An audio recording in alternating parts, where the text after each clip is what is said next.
Just over a year ago, I installed the King Slim D4 dash cam in my wife's car. And for the last year or so, it's been a pretty decent little dash cam.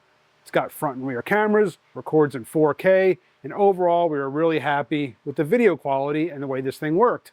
But I gotta replace it. It melted. So due to the fact that my wife doesn't park her car in the garage, well, because I've kind of taken over the garage, she's got to leave the car parked outside. And I don't know if you're aware of this, but here in Vegas, it gets a little warm. So the sunscreen that she uses doesn't go, she never puts it up in front of the rear view mirror. She just kind of puts it up there. So the camera's always been out in the sun and, well, it just failed. Now, I did reach out to King Slim and they did do me right because of the camera melting. So no complaints there dealing with them. Like I said, it's been a really good camera. I highly recommend it as long as you kind of protect the camera a little bit.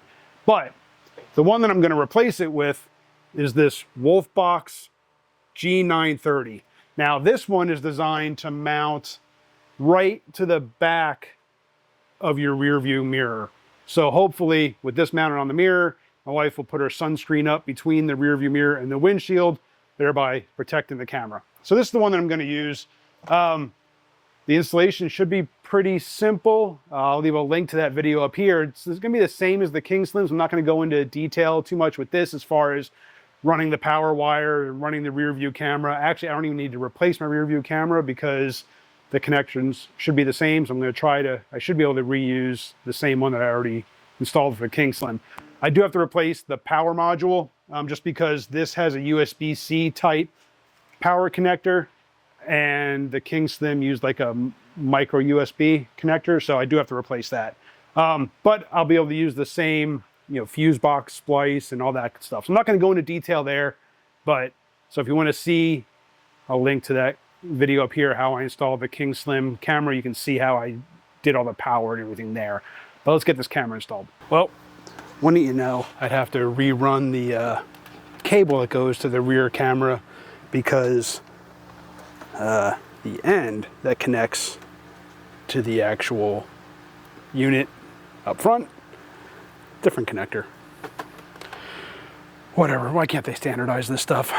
All right, so it's been a little bit and I wasn't gonna show this, but if you're gonna be installing a dash cam, I highly recommend getting a hardwire kit. I wasn't gonna show this because I showed it in the last dash cam video, but I had to replace it because the connectors are different. The old dash cam had a micro USB, and this has like a Type-C connector. But follow the directions and you get two jacks into your fuse panel. One is constant power and one is accessory power. And then obviously find a good ground. I did a lot of looking around, made sure I had a good ground right there. You see that black wire. And then what that does now is when you turn the car on, the dash cam comes on. I mean, these come with a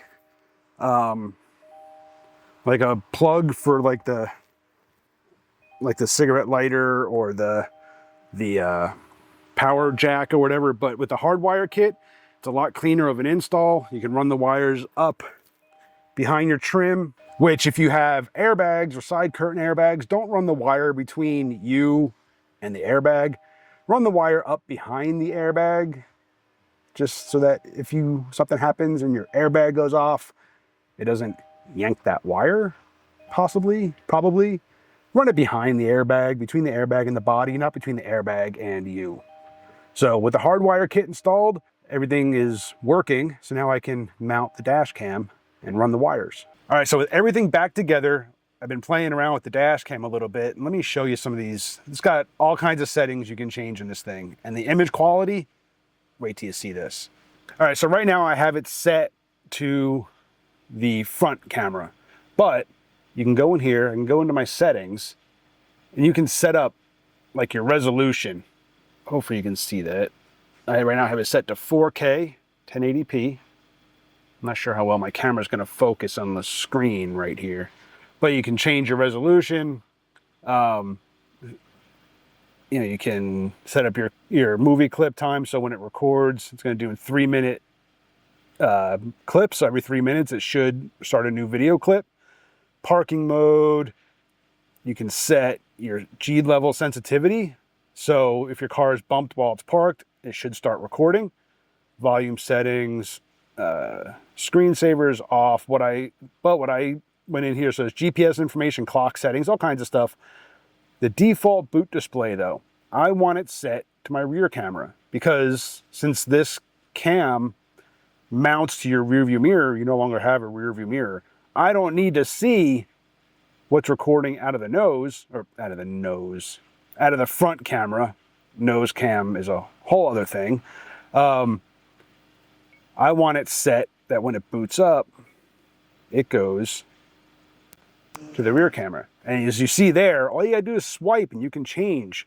So there's my rear view camera, which is now my rear view mirror. And look how clear that image is. Hopefully this shows up well on camera. I mean, this is a really clear image.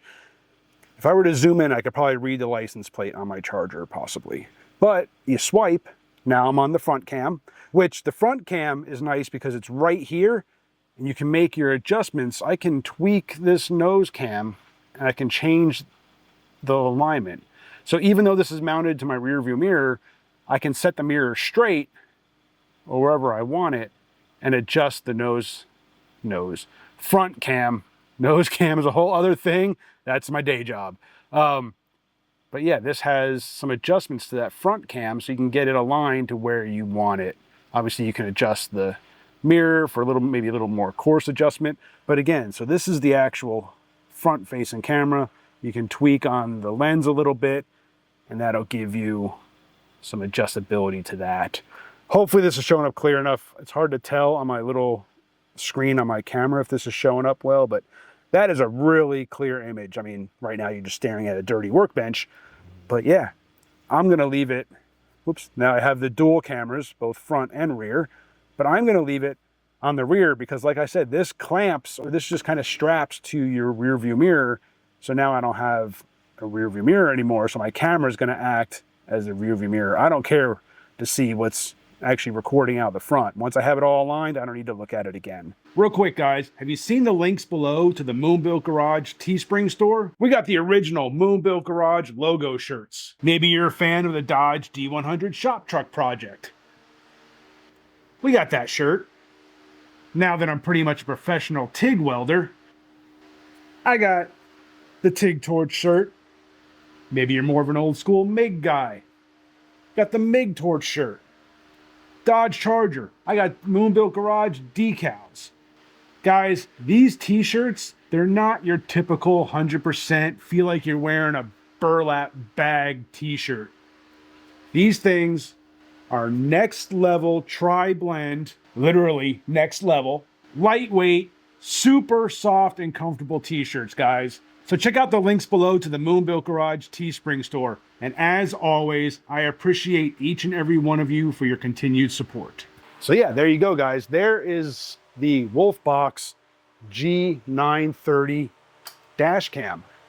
I'm gonna take this thing out, take it for a ride, and make sure that everything's aligned the way that I want it. But it looks like it's gonna be some really crystal clear video with a whole lot of options in that dash cam. So appreciate you guys for watching. Hit that subscribe, hit the bell, and I'll see you on the next one.